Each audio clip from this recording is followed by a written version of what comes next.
Hi, my name is Lexi, and today I'm talking about my 2021 year in review, my year of alternate day fasting.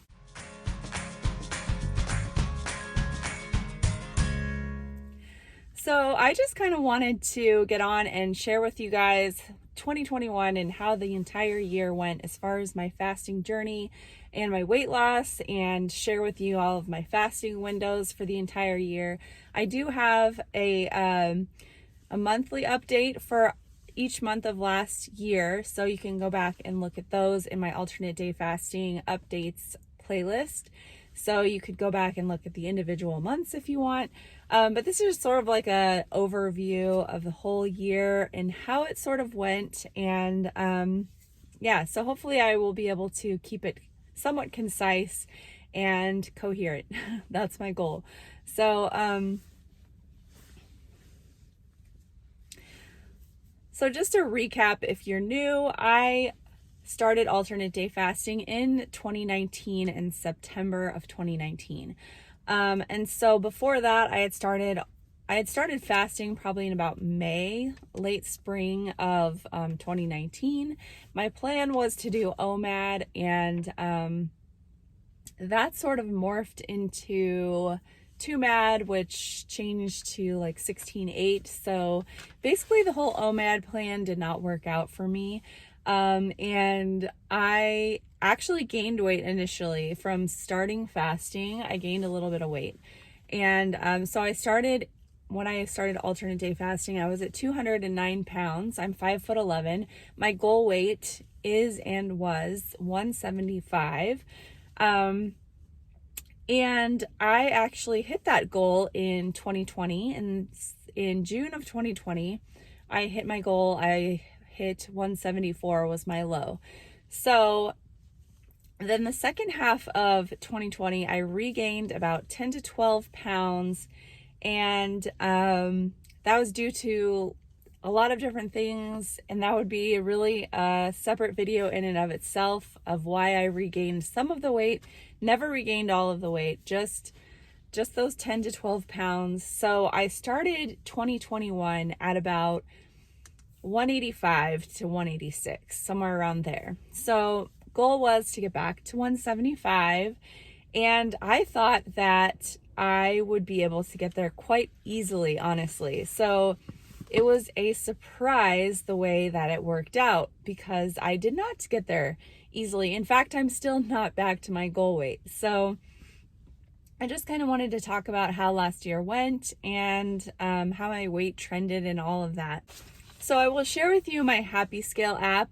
I really like this app. It just shows the trend of how your weight is doing over time, and it gives these colors, and it just makes it, it just makes it palatable, I guess. So you can see here in the beginning of the year, this is when I got back on track. And I pretty much hit a plateau between January and March. And I was very, very strict about my eating or my fasting regimen. I did 4-3 strictly.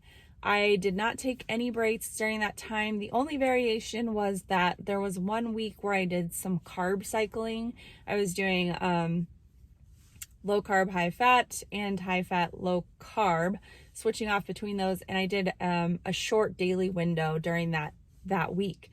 I think I actually fasted a lot more that week than I normally do, because I had such short windows. It was like 1 to 3 hours. So yeah, during that time I was very diligent and did not take any days off. And yeah, I was at this plateau. So it was really surprising, because that was the first plateau that I have had since starting my alternate day fasting journey. So yes, it is possible to hit a plateau doing alternate day fasting. I know a lot of people start alternate day fasting to break a plateau, which it can definitely do that. But you can also hit plateaus when you're doing alternate day fasting. So just know that that is possible. So then the funny thing is, I didn't start really making progress as far as my weight coming down noticeably until I started taking breaks again. So from the beginning of my alternate day fasting journey, about once a month, I would do a 5-2 week. So I would only fast 2 full days instead of my 3 full days. And that just is how it worked out because of things I had going on. It wasn't like I made a conscious choice, I'm going to take 1 week off every month. It just worked out that way. But I was able to make progress, steadily throughout that initial part of my journey. And interestingly enough, I didn't start to make progress again until I added in that, 1 or 2 weeks of 5-2 into my schedule. So I find that really interesting. And, it could be a coincidence, but what I will say is that whether or not it actually helped me in my fasting or weight loss, it definitely didn't hurt. And it mentally is very important to me, I have found, to have at least one 5-2 throughout the month. Usually now it's about 2. So yeah, I started to make progress. And then you can look here in, so this portion, there's green, we're making progress. Then in about July and August, you can see this blip of red, climbing in the red. So there was some regain during that period. I was moving. So I moved from Nevada with my family up to Idaho. My husband left a couple months earlier to live, to start work. And so we were apart for a few months. We were selling our house. And if you've ever sold a house, especially with kids, when you're stressed out about keeping it looking nice and you have kids living in the house with you, then it is stressful. And I was definitely stressed out, and my schedule was all over the place with the move. I did maintain my fasting throughout that time, but I was definitely flexible. But I think that it was mostly stress, definitely some stress eating, but just the cortisol, it really does a number on your body. So I feel like that gaining period was all due to my move. And once I got settled and back into my routine and just the stress came down. And I will say also that one reason that I know I was stressed during this time is I did have some hair loss as well. And stress is a huge cause of hair loss. So I did have some hair loss during that time. But in about September is when things got back to normal and I started to just hit my stride again and had some more weight loss progress. And then in November, I was able to get back into the 170s. So that is my goal range. I would like to be back to 175, but in the end, when I'm in maintenance, I would just like to stay in the 170s, and I will be happy if I stay in there because, weight does fluctuate, especially with alternate day fasting. There's a lot of fluctuations, and with 4-3, if you have the 2 days of the weekend that you're going to be eating, then your weight's going to tend to be up after that on Monday. So yeah, for me, that's how it is. And if I'm in the 170s long term, I will be happy. But again, I have not hit my goal weight yet, so we're still working on it. But that's kind of how the year went as far as weight loss. So I ended up, my last weigh-in of the year was 180.8, but my low that I had been at the week before was 179.6. So total throughout the year, I lost about 5 pounds, which from the outside would sound very unsuccessful. But I think that this year was very successful because I learned how to make this very flexible for me. And the thing that really helped me the most was sort of focusing on my overall fasting hours over the week. So whenever I need to change my schedule, whether it's travel, which I will talk about it in a minute, but when I say travel, I don't necessarily mean a vacation. I just mean like when I'm traveling with my family to visit family with my kids, just where things are off. What I will do is I will try to hit a weekly fasting hourly target of about 130 hours. Now, in a minute, I'm going to show you my whole fasting hours for the whole year, a little montage for you. And you'll see that I hit usually between 130 to 135 hours on average. And so when I noticed that, I thought, well, if I can just sort of rearrange those hours, I think that will help me to stay on track. And so what that means is that I have about 130 hours I'm trying to hit, and that also means about 38 hours of eating. So if I can take those 38 hours of eating, and I'm not obsessive about it, this is just like a moving target, but if I can take those hours and sort of budget them throughout the week, I find that it's really easy to do that.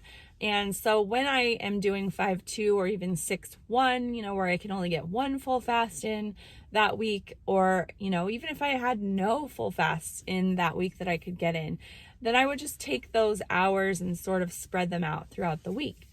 And I really do find that quite easy to do. And so that was kind of a game changer for me. And I think it really helped me to stay motivated and to stay on track when I do believe that I would have burned out this year. Because I think that the reason alternate day fasting doesn't work long term for a lot of people is they don't find a way to make it sustainable, and they feel like they have to have 3 or 4 fasting days a week to be successful in ADF or to call themselves an alternate day faster. And if they're not, then they just feel like they failed or they need to stop doing it. And I just don't think that's true. Yeah, you'll see, as I'm saying, that as I show you these hours, that you'll see that there was a general average of about 130 to 135. Now, I want to mention as you look at this that at the beginning of the year, up until I think April, I wasn't recording my Saturday to Sunday fast in my Life app, so it'll look like I have less hours than I do. But if you add in like 12 to 16 hours that Saturday to Sunday, which I don't, those are my back-to-back eating days, so I didn't used to record that fast, but I started in about April, I think. So you'll see that there's a gap there. And so if you just kind of mentally add in like 12 to 16 hours, that's what my total for those weeks is. And then also the other thing I want to point out is, like I said, so I have this goal of this weekly fasting goal. But when I go, there's been 3 times this year where we went to Universal Studios with my family, and then I went on a trip with my husband to Disneyland. And then we did a Disney World trip with my family in December. Those weeks I did not hit that goal. I think, I can't remember, but those weeks were more in the 120 hour range. So I definitely fasted a lot less. And you know what? It was fine. The week after, yes, I had a spike in my weight, but I got back on track and my weight came back down, and I even hit a new low after my Universal Studios trip. At the time, it was a new low. So, I just want to encourage you guys really to be flexible and find ways to be flexible and to allow yourself these celebrations and vacations. And just know that the sooner you get on track, the better, because it will come off fast. If you have that spike in weight and you get right back on track, it'll come off really quick. So I just want to share those windows with you right now.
So that was my year of fasting for 2021. I hope you find it helpful to follow my journey. Please let me know if you have any questions, and I will see you next time. Thanks for watching. Bye-bye.